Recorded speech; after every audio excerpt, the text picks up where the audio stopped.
Lahat ng sangkot dapat managot. Isang palabang araw po sa ating lahat, mga kasama mula sa iba't ibang sektor. Ngayong linggo, tayo ay hinahamon ng kapalaran at ng kasaysayan.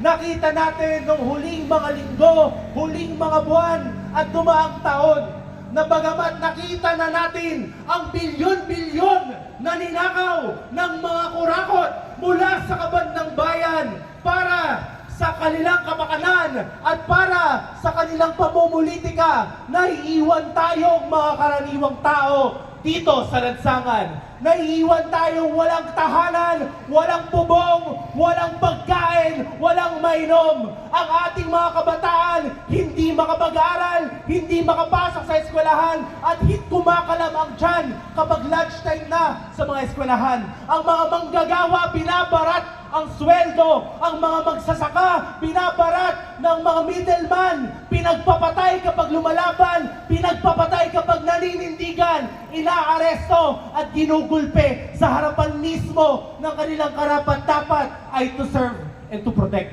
Kaya sinasabi ko po na hinahamon tayo ng kasaysayan. Dahil iba-iba ang kulay na ating dala dito. Iba-iba ang ating pinanggagalingan. Iba-iba ang ating dalang panawagan. Pero nandito tayo para sa iisang dahilan lamang, at dahil ito ay binabawi natin ang kinabukasan ng ating bayan at uri mula sa politikong pare-pareho lang ang pangalan. Maraming grupo ang gustong sumama dito na nagmatigas, na lumaban sa ilalim ng araw at sa ilalim ng initan. Tayo pong lahat, manindigan tayo. Ano man ang pangalan, ano man ang ipakita ng katotohanan. Basta sangkot sa korupsyon, dinastiya man, Duterte o Marcos man, lahat ng pamilya, lahat ng angkan na sangkot sa korupsyon at paninira ng ating bayan, patalsikin natin sila, panagutin natin sila, at bawiin natin ang kinabukasan ng bayang Pilipinas. Maraming salamat po.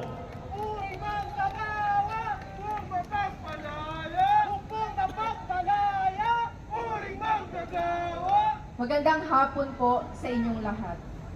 Nandito po ako sa inyong harapan sa ngalan ng lahat ng Katolikong kabataan sa buong Pilipinas. Mga kalakbay, andito ako upang ibahagi ang aming nag-aalab na pag-asa. Palagi nilang sinasabi na ang mga kabataang Katoliko daw po ay tahimik. Hindi daw po kami nagsasalita. Ngayong araw na po na ito, gusto ko pong patunayan na kami po ay hindi nananahimik. Kami po ay kasama nyo sa laban na to. Ang tawag po namin sa bawat isa sa aming sa diocese ay kalakbay. Gusto ko po sabihin na kalakbay nyo po kami sa laban ito. We see Jesus as advocate of justice. He is our model. At kaya po ngayong araw na ito, nung mga nakaraang buwan, kasama niyo po kami sa pagrarally, sa mga social media campaigns. We demand accountability. Natatakot po ako na magkaroon tayo ng henerasyon ng mga kabataan na palagi na lang sanay na mayroong balita ng korupsyon, lagi na lang may nakikitang okay lang na may pinapatay, okay lang na may nakawan, may kaguluhan. Natatakot po ako na masanay yung mga kabataan doon. Kaya naman po, nandito po kami para mag-demand ng accountability para po mula po sa ating mga public officials. We demand accountability once again, and we want a country that is honest. Kaya naman po, sana po samahan po ninyo kami sa lahat ng paglalakbay na ito, at nangangako po kami na wala pong iwanan hanggang dulo. Maraming salamat. Mga kababayang ganet sa kurakot, mag-ingay! Isang panabang pagbati po ang ipinapaabot ng Youth Rage Against Corruption sa ating lahat. Mga kababayan, ang layo na po ng inabot ng ating paglaban para panagutin ang mga kurakot sa ating bansa. Magmula noong nakaraang taon, binahan natin ang mga kalsada, sinugod natin ang mansyon ng mga magnanakaw, hinabol natin ang mga kurakot. Pero hindi pa po ito sapat dahil papunta pa lang tayo sa exciting part. I-impeach pa lang natin ang reyna ng korupsyon. Tama po ba? Mga kababayan, dati kinanta natin ang ikulong na yan, mga kurakot. Ngayon, may ituturo po kaming bago. I-impeach na yan, Sara Duterte! I-impeach na yan, Sara Duterte!